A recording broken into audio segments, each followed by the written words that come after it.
नमस्कार दर्शक बंधु आज होची 26 जनवरी 2026। चलतु देखने आज सकाळ किसी गुरुत्वपूर्ण खबर।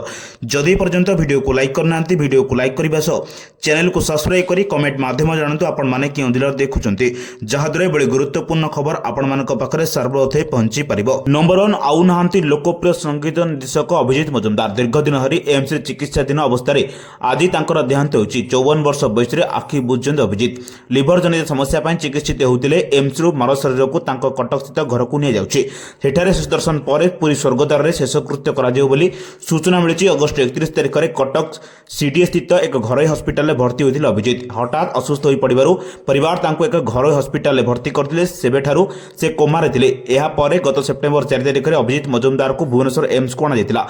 डाक्तर माने अभिजीत को भेंटिलेटर सहायता धीरे धीरे मुक्त करने प्रयास जारी रखिते।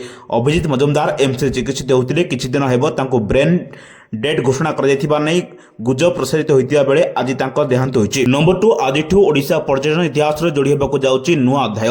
पर्यटकों को अभूतपूर्व आनंद देवाक आरंभ हेब काराभान सेवा।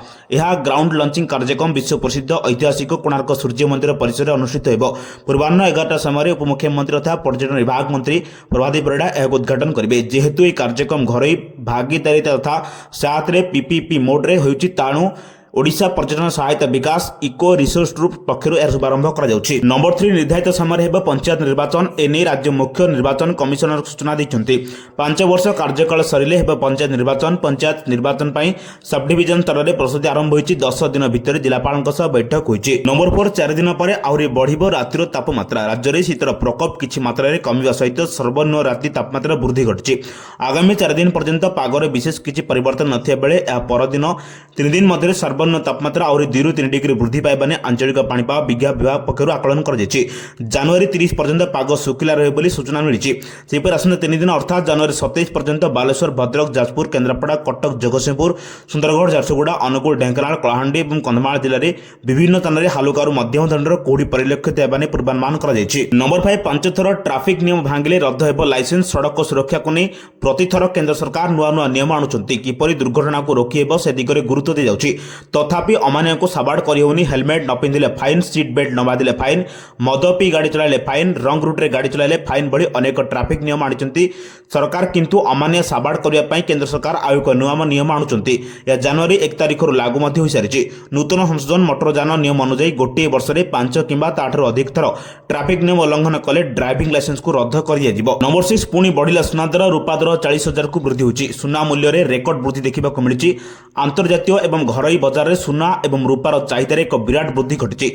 अंतर्जातीय बजार में सुना वर्तमान 4,967.41 डॉलर प्रति आउंस रेकर्ड स्तर में कारबार करुच्ची। निवेशक मैंने मालामाल होती। सुना पर रूपा मध्य निवेशकों को धनी करिछि। सप्ताह आधार में रूपार मूल्य 40,000 टंकार वृद्धि देखा मिली। आज सकाଳେ रूपा मूल्य किलोग्राम प्रति 3,35,000 टंकार पहुंची। विदेशी बाजार में रूपा स्पॉट मूल्य आउंस पिछा 19.46 डॉलर पाखापाखि रही। नंबर 7 गणतंत्र दिवस में कोरापुट आमिष बिक्री बंद निष्पत्ति। कोरापुट में साधारणतंत्र दिवस में आमिष बिक्री बंद नहीं जिलापाल निर्देशनामा को विरोध होती। आसंता जनवरी 26 तारिख अनुष्ठित होगाक 77तम गणतंत्र दिवस में कोरापुट जिलार आमिष बिक्री उपर जिला प्रशासन पक्षर कटकणा जारी कर।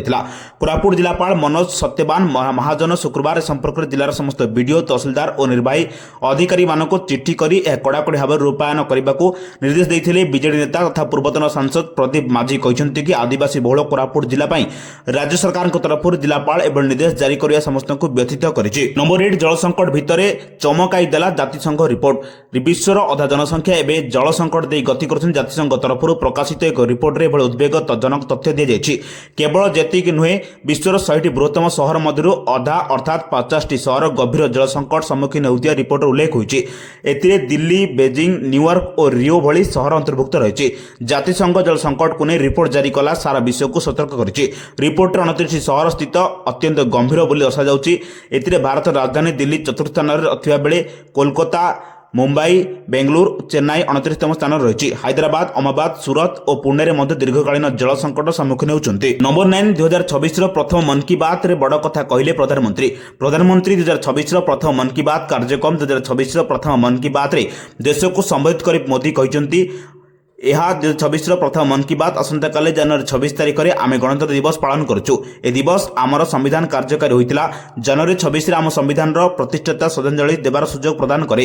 କିନ୍ତୁ ଆଜି ଏକ ଗୁରୁତ୍ୱପୂର୍ଣ୍ଣ ଦିନ। ଜାନୁଆରୀ 25 ତାରିଖ ନ୍ୟାସନାଲ ଭୋଟର୍ସ ଡେ। ଭୋଟରମାନେ ହେଉଛନ୍ତି ଗଣତନ୍ତ୍ର ଆତ୍ମା। ଯେଉଁମାନେ ଜଣେ ଯୁବକ ପ୍ରଥମ ଥର ପାଇଁ ଭୋଟର ହୁଅନ୍ତି ସେତେବେଳେ ସମଗ୍ର ପଡ଼ୋଶୀ ଗାଁ କିମ୍ବା ସହର ଏକାଠି ହୋଇ ତାଙ୍କୁ ଅଭିନନ୍ଦନ ଜଣାଇବା ଏବଂ ମିଠା ବଣ୍ଟନ କରିବା ଉଚିତ। ନମ୍ବର 10 ଘୋଷଣା ହେଲା ପୋଲିସ ସେବା ପଦକ। ସାହସିକତା ପାଇଁ ଓଡ଼ିଶାରୁ 4 ଜଣ ପାଇବେ ପଦକ। ସେମାନେ ହେଲେ ଡିଏସ୍ପି ଅତୁଲ କୃଷ୍ଣ ଦାସ, ଏଏସ୍ଆଇ ପୂର୍ଣ୍ଣଚନ୍ଦ୍ର ପ୍ରଧାନ, 2 କନେଷ୍ଟବଳ ଘନଶ୍ୟାମ ସାହୁ ଓ ଥବିର ମାଝୀ ମଧ୍ୟ ପାଇବେ ସାହସିକତା ପଦବୀ।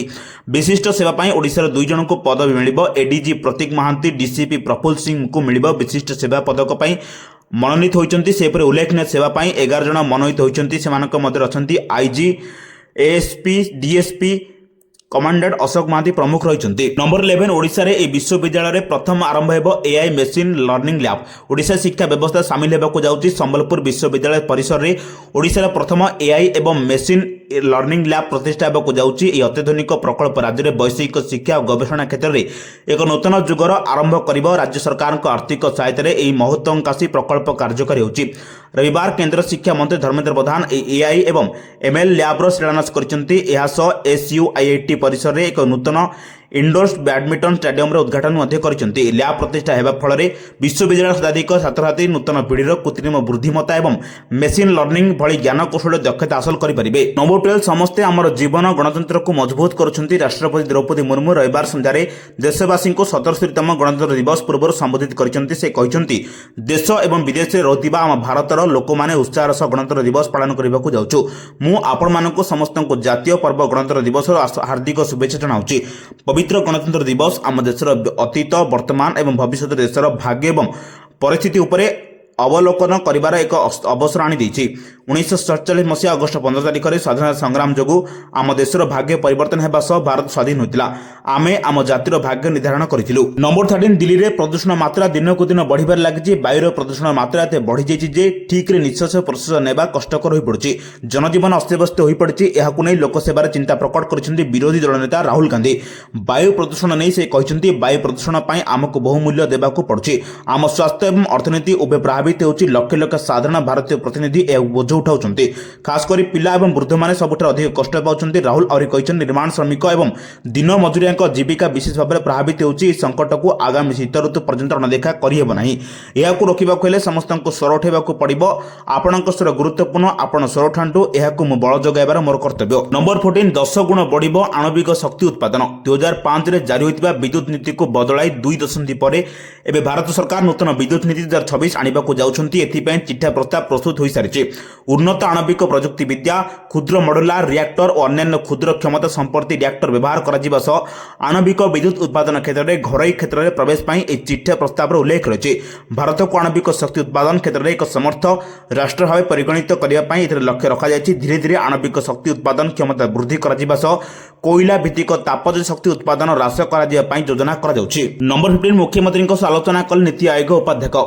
2036 ସୁଦ୍ଧା ରାଜ୍ୟ ସରକାର ବିକଶିତ ଓଡ଼ିଶା ଗଠନ କରିବାକୁ ଲକ୍ଷ୍ୟ ରଖିଛନ୍ତି। ଏହାକୁ କିପରି ଧାର୍ଯ୍ୟ ସମୟରେ ହାସଲ କରାଯିବ ସେ ନୀତି ଆୟୋଗଙ୍କ ସହଯୋଗରେ ରାଜ୍ୟ ସରକାର କାମ କରିବାକୁ ନିଷ୍ପତ୍ତି ନେଇଛନ୍ତି। ଆଜି ଲୋକସେବା ଭବନରେ ନୀତି ଆୟୋଗ ଉପାଧ୍ୟକ୍ଷ ସୁମନ ବେରୀ ଏବଂ ନୀତି ଆୟୋଗ ସଦସ୍ୟ ଅରବିନ୍ଦ ବିର୍ମାନି ମୁଖ୍ୟମନ୍ତ୍ରୀ ମୋହନ ଚରଣ ମାଝୀଙ୍କୁ ଭେଟି ଓଡ଼ିଶାର ବିକାଶ ପାଇଁ କେଉଁ ସବୁ ଦିଗକୁ ପ୍ରାଧାନ୍ୟ ଦିଆଯିବ, କାର୍ଯ୍ୟକାରୀ ହେଉଥିବା ସଂସ୍କାରମୂଳକ ପଦକ୍ଷେପ ଏବଂ ଆଗାମୀ ଦିନରେ ନୀତି ଆୟୋଗ ଓ ରାଜ୍ୟ ସରକାରଙ୍କ ମଧ୍ୟରେ ହେବାକୁ ଥିବା ସହଭାଗିତାକୁ ନେଇ ଆଲୋଚନା କରିଥିଲେ। ଏଭଳି ଗୁରୁତ୍ୱପୂର୍ଣ୍ଣ ଖବର ପାଇବା ପାଇଁ ଆମ ଚ୍ୟାନେଲ ସହ ଯୋଡ଼ି ରୁହନ୍ତୁ।